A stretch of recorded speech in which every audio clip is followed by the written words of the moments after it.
In this video, I'm going to be creating my own original Sasuke scene. At the beginning, I thought this was going to be a piece of cake, but then I messed up and I thought I was going to have to spend hours reanimating.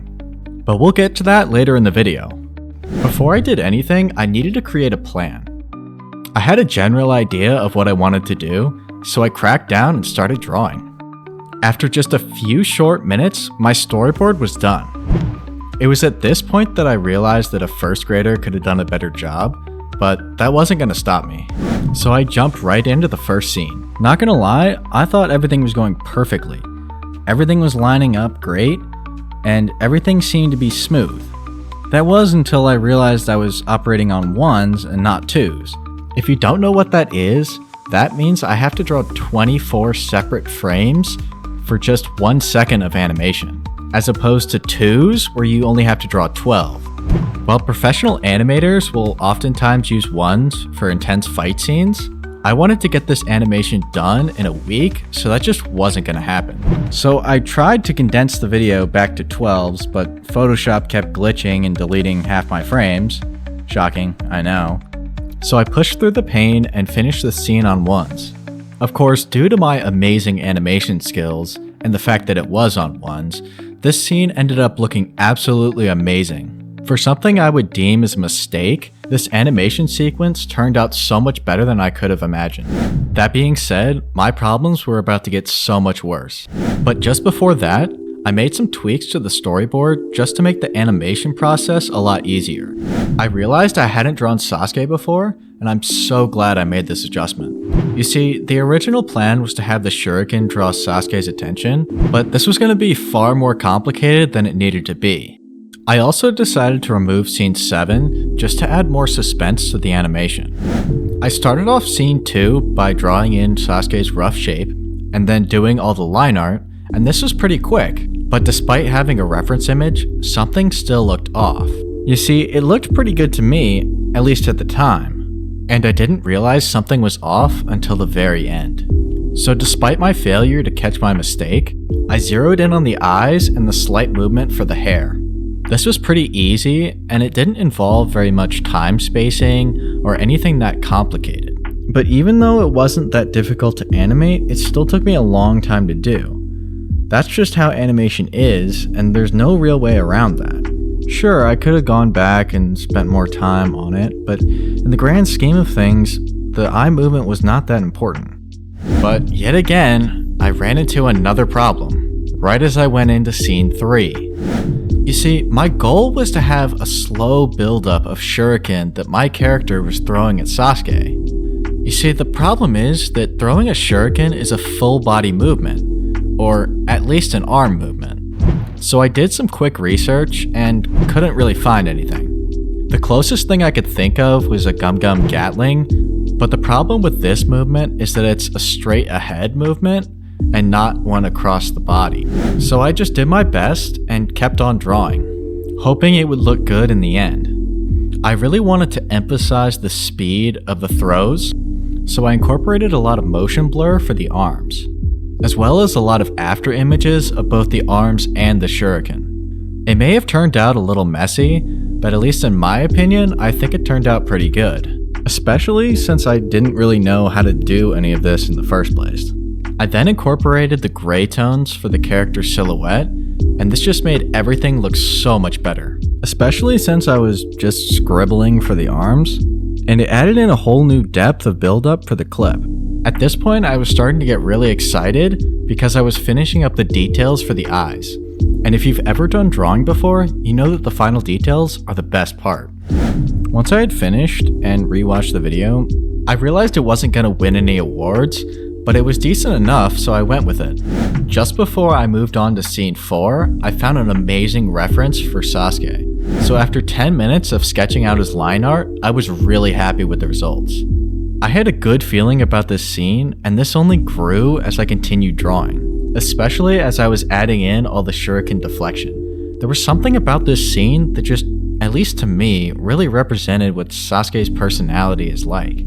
I can't really describe it, but something was telling me this scene was going to end up great. I really didn't want this to end up looking like Star Wars, so that's why I had Sasuke's sword remain facing down. And this ended up making him way more nonchalant than I was expecting. It might just be luck, but I was feeling pretty darn good about this scene from the beginning. It was at this point that I decided I should try out After Effects. I figured it'd be pretty easy to pick up since I'm so familiar with Photoshop, but then this happened. Okay, why can't I do anything? Where's my project? No, I'm not doing this. Nope, get me out, nope. I guess I'll just have to make a separate video on me learning how to use it. It's just one of those things that if I want to create animations on par with anime studios, I'm going to have to learn eventually. So be sure to subscribe so you can follow my journey of becoming a great animator. Now back to the scene I was working on. You're probably wondering why I use gray for the majority of my colors in my animations. And this has two answers. One, it's super simple. And two, I can always go back after I'm done with the animation in a software like After Effects and change the hues and values of the gray tones to make them whatever color I want. Having the base silhouette all gray makes it super easy to determine the values for your drawing. So no, I'm not colorblind. It's just an artistic choice that enables me to go back and improve my work once I've learned more about color theory and After Effects. But all that stuff will be covered in a future video.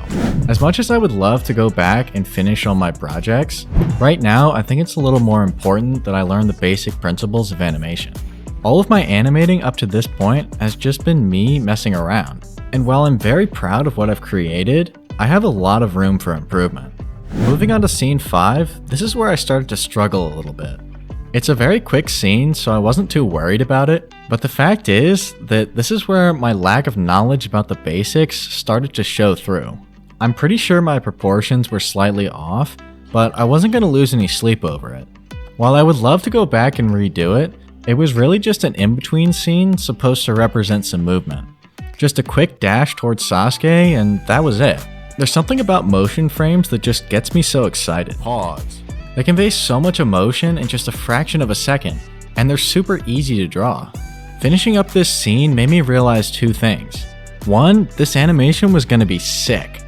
And two, this is way better than any other animation project I've ever done. Even though this animation was 1/10 as long, I still feel like I learned more from this animation than my last one. Maybe it was just drawing from reference or trying to incorporate motion blur. It just seemed like each scene was trying to challenge me in its own unique way. Don't get me wrong, I love animating, but it can get very frustrating sometimes. I mean, sometimes you can spend hours animating a scene and then in the end, it just won't look right. But that's the thing, it's never gonna look perfect, so you might as well learn from your mistakes and keep moving forward. There's no perfect way to learn how to animate, and while you can go through and do basic drills, but I much prefer practicing on things that I would actually enjoy watching. It not only shows my progress, but also what I'm working towards. I think that when it comes to art, it's very important to do things that you're passionate about. While you might be able to improve slightly faster by doing a bunch of boring drills, to me, it's just not worth it. Obviously the basics are important, but if that's all you do, you're gonna get burnt out and not enjoy what you're doing. Now moving on to the final scene in this animation, this is going to be Sasuke's eye opening. This is by far the most important scene of this whole animation. We all know that nobody watches Naruto for Naruto. I don't know why they didn't call it Sasuke, but that wasn't my decision. In my first storyboard, I thought I was going to have Sasuke use Amaterasu with those classic black flames, but then I had a brilliant idea.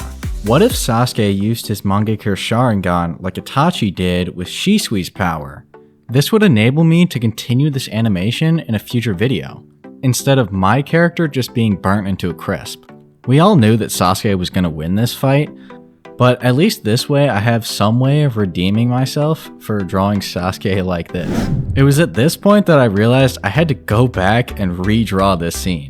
I thought it was going to take me hours, but thankfully this wasn't the case. After reviewing my reference image, I realized there were some key differences between my drawing and it. One of those major differences was his chin. It was way too pointy, and I even missed the little crease above his eye. That, and I also redid his robes because he was kind of looking fat at the end. Or it might be a kimono, I have no idea what Sasuke wears. And even though this took a little while, it was nowhere near as bad as having to redraw the entire thing. And I decided to redraw his mouth just because it seemed a little too pointy. Just these few subtle details added so much. And at this point, I was basically done. And the only thing left was to add in the sound effects and the background music. So after a week's worth of work and a few close calls, this is the final result.